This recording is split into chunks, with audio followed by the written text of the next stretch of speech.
Hoje vamos contar a história de Liz, uma mulher comum, mãe e esposa dedicada, que nunca imaginou que uma simples viagem à casa dos pais para pegar suas antigas lembranças pudesse virar seu mundo de cabeça para baixo. Essa é uma história sobre nostalgia e saudade, sobre as memórias que guardamos e aquelas que preferimos esquecer, mas também sobre o perigo de revisitar o passado. Às vezes, as coisas que guardamos por anos carregam mais do que memórias. Carregam segredos. Prepare-se, porque esta não é uma história comum. É uma história sobre como o simples ato de assistir a um velho filme caseiro mudou a vida de Liz para sempre. E talvez até mesmo apagou parte dela.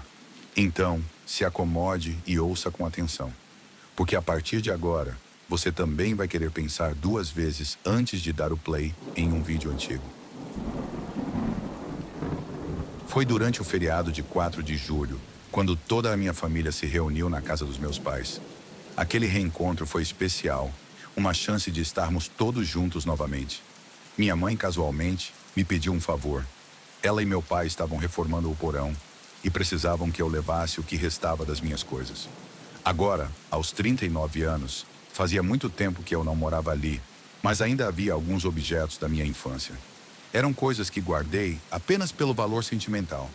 Bonecas, bichos de pelúcia, alguns projetos de arte antigos. Em meio às lembranças, encontrei algumas fitas VHS empoeiradas, com etiquetas feitas às pressas e escritas com caneta. Algumas liam Notícias com Lizzie às 5 e outras Atualização Prime Time. Aquilo trouxe uma nostalgia imediata.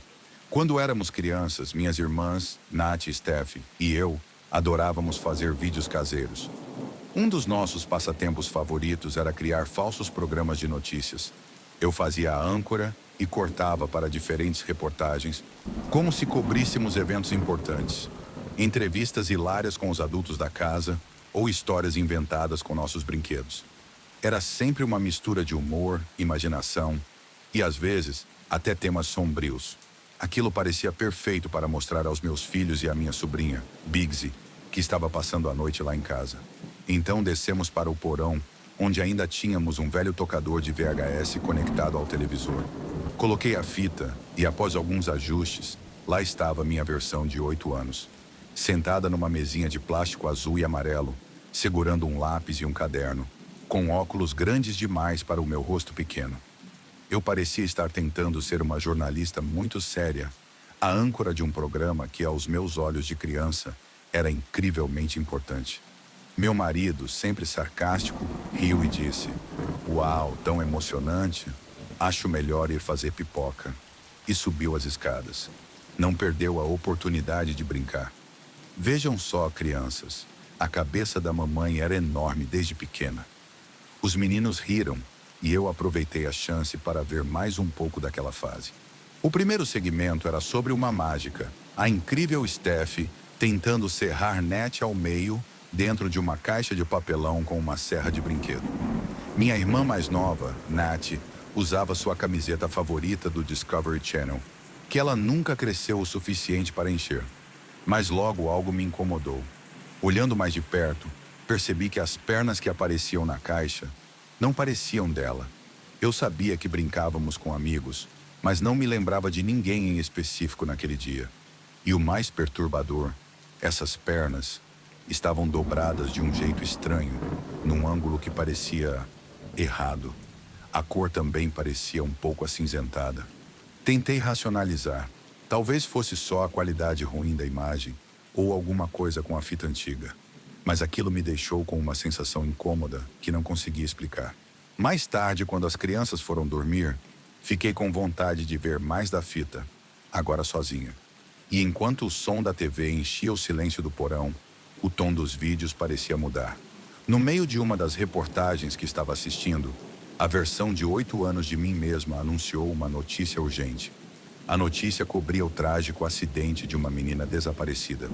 Eu estava de repórter e Steph era a irmã angustiada que falava sobre a busca incansável e sobre como, depois de dias, a polícia e a família finalmente sentiram um cheiro horrível que os levou a descobrir que a menina, interpretada por Nath, tinha caído da cama de cima, quebrando o pescoço e ficando presa entre a cama e a parede.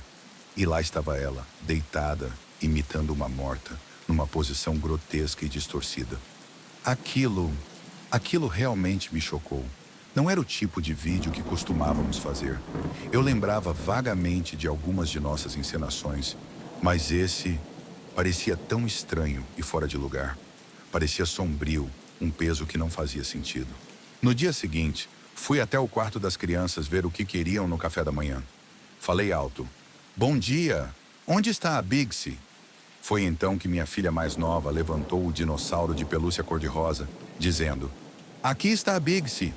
Eu ri e brinquei, mas logo percebi que elas não estavam brincando. Perguntei de novo, mas elas mantinham a história. Minhas outras duas filhas também pareciam confusas, como se realmente não lembrassem da prima. Foi quando a sala começou a parecer mais fria. Um incômodo tomou conta de mim.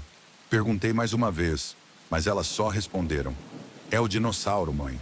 Decidi ligar para minha irmã Steph, querendo dar um fim a essa brincadeira que parecia sair de controle.